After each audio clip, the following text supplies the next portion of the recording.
Dans cette leçon, nous allons voir comment créer l'écran. Donc, dans la leçon précédente, nous avons vu comment créer la tige qui est constituée d'une boîte et de cylindres qui constituent les embouts arrondis. Je commence par basculer dans la vue de dessus en cliquant sur O ici et je vais sélectionner un cylindre. Ce cylindre, je viens, je glisse, je le dépose, je dézoome un tout petit peu ici.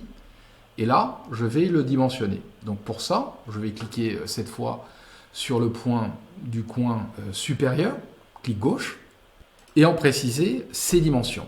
Donc ces dimensions, en largeur, celui-ci fait 4 mm, 4 entrées, et en profondeur, 2 mm. Donc là, 2 entrées. De la même manière, je vais ici modifier sa hauteur est de 5 mm. Entrée. Je rebascule dans la vue de haut, ici, et je vais centrer sur mes géométries sélectionnées.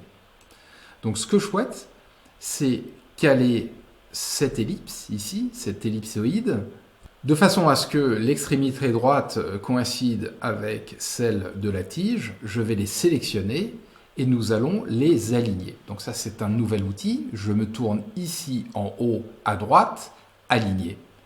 Et donc là, nous avons à notre disposition un certain nombre d'options. Pour les aligner, il faut cliquer sur un des points. Si je positionne mon curseur, comme ici à droite, Tinkercad va les aligner de façon à ce qu'ils soient adossés à la verticale ici. Donc de la même manière, si je positionne donc mon curseur ici sans cliquer, Tinkercad va les aligner à gauche, au centre, sans les déplacer dans la verticale. Pour les déplacer à la verticale, je vais sélectionner les points verticaux. Donc ici, je les centre de manière à ce que leur centre coïncide.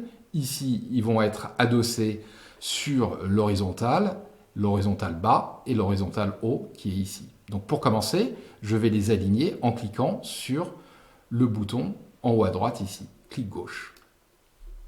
De la même manière, je vais cliquer ici pour les centrer et maintenant je vais sortir de l'outil en cliquant à gauche. Je vais sélectionner ici l'ellipse et je vais zoomer sur celle-ci. Ce que je souhaite en réalité, c'est que le centre ici soit positionné sur la face intérieure qui est là. Donc pour ça, je dois le déplacer de cette distance qui est en réalité 1,5 mm, soit la moitié de la profondeur. Donc là, je vais donc faire 3 clics. 3 clics dans la mesure où chaque clic correspond à 0,5 mm. Donc là, je sélectionne la forme, 1, 2, 3. Donc de la même manière, je souhaite que cette extrémité soit coïncident avec le centre du cercle. Donc celui-ci fait 1,5, je vais le déplacer donc de 3 unités, 1, 2 et 3. Je peux maintenant le dupliquer sur place à l'aide de cet outil, ici, clic gauche, et là, je le déplace à nouveau. Je recentre ma vue sur celui-ci. Donc là, il se touche, et là, et je laisse un espace de 0,5 mm entre chaque. Donc clic gauche sur la flèche. Je vais répéter cette opération ici. Donc pour ça, je vais cliquer sur l'icône qui est ça, ici, et je continue à les déplacer. Là, il se touche, et là, un demi-mm. Je désélectionne l'ellipse ici et je zoome sur l'ensemble des objets. À ce stade, je souhaite réaliser ce qu'on appelle une différence booléenne. Je souhaite supprimer ces volumes de celui-là. Pour ça, je vais convertir ces ellipses en volumes négatifs.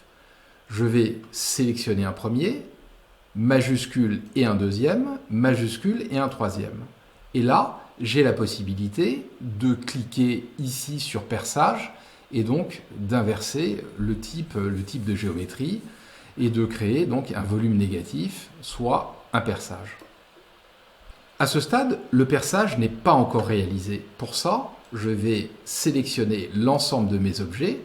Je vais bien confirmer que j'ai 4 formes sélectionnées et là, je vais les regrouper. Et quand je les regroupe, Tinkercad a donc supprimé les volumes qui correspondent à ces ellipses. Cette leçon est maintenant terminée. Il nous a permis de voir 3 choses. La première, est la création de formes elliptiques. La deuxième, c'est l'outil d'alignement. Et la troisième, comment retirer de la matière à l'aide de perçage. Comment réaliser une opération booléenne qui vient soustraire de la matière. Dans la prochaine leçon, nous allons voir comment copier cet élément en symétrie et comment la faire tourner pour l'orienter en diagonale.